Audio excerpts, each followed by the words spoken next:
सुर्खियों के नए सेशन में आपका स्वागत है। आज हम लोग डिस्कस करेंगे 127वां संविधान संशोधित विधेयक क्या है ये और क्यों न्यूज़पेपर में ट्रेंड में बना हुआ है। ये काफी इंपॉर्टेंट सेशन होने वाला है करंट अफेयर्स का, चाहे वो यूपीएससी के एस्पिरेंट हो, सीएपीएफ एससी के एस्पिरेंट हो, सीडीएस आपका जो स्टेट पीसीएस है या स्पेशली बीपीएससी के जो एस्पिरेंट है उनके लिए काफी इंपॉर्टेंट होगा। इस सेशन को डिस्कस करेंगे, बट बिफोर टू बिगिन अगर आपको ऐसा लगता है कि चैनल डेडिकेटली आपके लिए वर्क कर रही है तो एक बार चैनल को सब्सक्राइब और शेयर कर लीजिएगा, क्योंकि हमें मोटिवेट करता है आपके लिए रोज कुछ नया करने के लिए। सबसे पहले चलते हैं हम लोग 127वां संविधान संशोधक विधेयक के बारे में जानते हैं कि ये क्या है। तो सबसे पहले देखेंगे हम लोग कि केंद्र सरकार ने पिछड़े वर्गों की पहचान करने के लिए राज्यों को शक्ति देने के लिए 102वें संविधान संशोधन विधेयक में कुछ प्रावधान करने जा रही है, जो कि 127वें संविधान संशोधक विधेयक के रूप में जानी जाएगी। क्या है ये विधेयक? इसमें क्या होगा कि भारत में जो है केंद्र और संबंधित राज्य जो है वो अलग अलग ओबीसी की सूचियां बनाती है, ठीक है। जिसमें सेंट्रल गवर्नमेंट की ओबीसी की सूचियां अलग होती है और राज्य सरकार की ओबीसी की सूची अलग होती है। दोनों में वेरिएशन क्रिएट होता है और रिजर्वेशन का प्रॉब्लम आता है, ठीक है। इस कारण से क्या हुआ कि अब यहाँ पर 102वें संविधान संशोधक विधेयक जो था उसमें चेंज करने के लिए जो है 127वां संविधान संशोधक विधेयक लाया जा रहा है।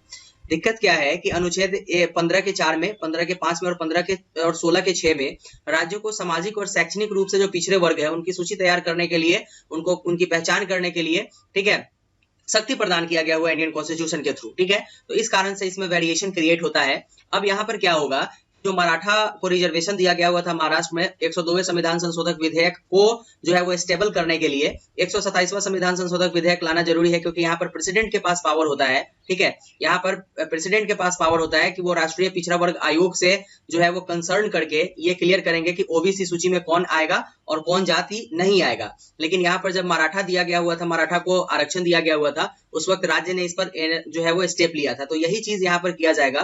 तो अब जो है यह राज्य सूची वाला जो मैटर होगा इसको डायरेक्ट प्रेसिडेंट के मतलब पावर से हटा करके डायरेक्ट राज्य को दे दिया जाएगा, जिसको हम लोग पढ़ेंगे। लेकिन उसको समझने से पहले 2008 में जो 102वां संविधान संशोधन था इसको पढ़ना जरूरी है। तो इसमें क्या हुआ था, अनुच्छेद 338 के बी में जो राष्ट्रीय पिछड़ा वर्ग आयोग है उसकी संरचना, कर्तव्य और शक्ति से संबंधित जो है एक नया अनुच्छेद को इसमें जोड़ दिया गया हुआ था। इसके बाद क्या हुआ था कि 342 जो है वो 342 का ये कहता है कि राष्ट्रपति राज्यपाल के परामर्श से जो है सामाजिक और शैक्षणिक रूप से पिछड़े हुए वर्ग को निर्दिष्ट करेंगे, मतलब उनकी पहचान करेंगे और उनको अलग तरीके से रिजर्वेशन दिया जाएगा। अब यही चीज क्या होगा कि चेंज होकर के 127वां संविधान संशोधक विधेयक में क्या बनेगा, तो इसमें क्या होगा कि खंड जो है संविधान के अनुच्छेद 142 के ए के खंड 1 और 2 में संशोधन करके एक नया खंड जोड़ दिया जाएगा 3। और इसमें क्या होगा, इसमें ये होगा यह विधेयक अनुच्छेद 366 का जो और 26C जो है और 338 के 9 में संशोधन करेगा। इसमें यह हो जाएगा कि ये जो है राज्य ओबीसी की सूची को बनाए रख सकता है, ठीक है, जैसे कि सुप्रीम कोर्ट ने पहले से बताया था कि जब मराठा आरक्षण दिया गया हुआ था उसी वक्त। अब इसमें जो प्रेसिडेंट का जो इंटरफेरेंस था वो खत्म हो जाएगा। यहाँ पर पूरी तरीके से राष्ट्रपति के दायरे से राज्य सूची को हटा दिया जाएगा।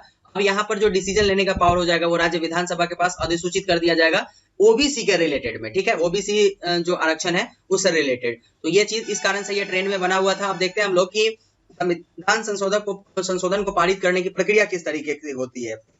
तो संविधान संशोधन जो है वो 3 प्रकार से हो सकते हैं। सबसे पहला ये होगा कि इसमें प्रत्येक सदन में पारित करने के लिए साधारण बहुमत की आवश्यकता होती है, ठीक है। दूसरा एक इस तरीके का विधेयक होता है इसमें कि विशेष बहुमत की आवश्यकता होती है, मतलब कि कुल जितने सदस्य होते हैं उसमें जो उपस्थित होते हैं उसके 2/3 मेजोरिटी, मतलब 2/3 बहुमत की जरूरत होती है। और 368 के थ्रू जो भी अमेंडमेंट किया जाएगा उसमें इसी तरीके के विशेष बहुमत की आवश्यकता आपको होगी, ठीक है। तीसरा है कुछ ऐसे भी बहुमत होते हैं जिसके लिए विशेष बहुमत की आवश्यकता होती है और आधे से कम राज्यों के विधानमंडलों द्वारा उस प्रभाव के प्रस्तावों द्वारा अनुसमर्थन की आवश्यकता होती है। मतलब कि अगर राज्य चाहेगा, ठीक है ना, तो मतलब संसद जो है उससे संबंधित किसी विषय पर कानून बना सकती है, लेकिन राज्य को जो है वो अपने विधानमंडल में जो है विधानमंडल से उसको पास करके सेंट्रल गवर्नमेंट के पास भेजना पड़ेगा। ये बात आ जाएगी आपका। इसके साथ साथ अगर आप देखिएगा तो अनुच्छेद 368 के तहत संविधान संशोधन विधेयक संसद के किसी भी सदन में पेश किया जा सकता है और प्रत्येक सदन द्वारा बहुमत से पारित किया जाना चाहिए होगा, ठीक है। मतलब कि संसद के किसी सदन में, मतलब lower house and upper house, Lok Sabha और राज्यसभा में। अब इसी तरीके से धन विधेयक और संविधान संशोधक विधेयक जो है इस पर संयुक्त बैठक नहीं बुलाया जा सकता है, मतलब कि ज्वाइंट पार्लियामेंट कमेटी जेपीसी जो है वो नहीं बैठाया जा सकता है। तो ये एक बेसिक बातें थी जो संविधान संशोधन से रिलेटेड थी, जिसको हम लोगों ने डिस्कस किया। आई होप आपका 127वां संविधान संशोधन क्लियर हो गया होगा कि क्या है। तो अगर आपको लगा कि चैनल डेडिकेटली वर्क कर रही है आपके लिए तो एक बार चैनल को सब्सक्राइब और शेयर कर लीजिएगा। इसी तरीके के करंट अफेयर्स के टॉपिक आपको रेगुलर दिए जाते हैं यहाँ पर 3 PM में, ठीक है। तो एक बार बने रहिए, और नए हैं चैनल पर तो एक बार सब्सक्राइब कर लीजिएगा, शेयर कर लीजिएगा, जिससे कि हमें मोटिवेशन मिलता रहे आपके लिए रोज कुछ नया करने का। तो आज के सेशन के लिए इतना ही, मिलते हैं नेक्स्ट सेशन में, तब तक के लिए thank you, good bye and take care.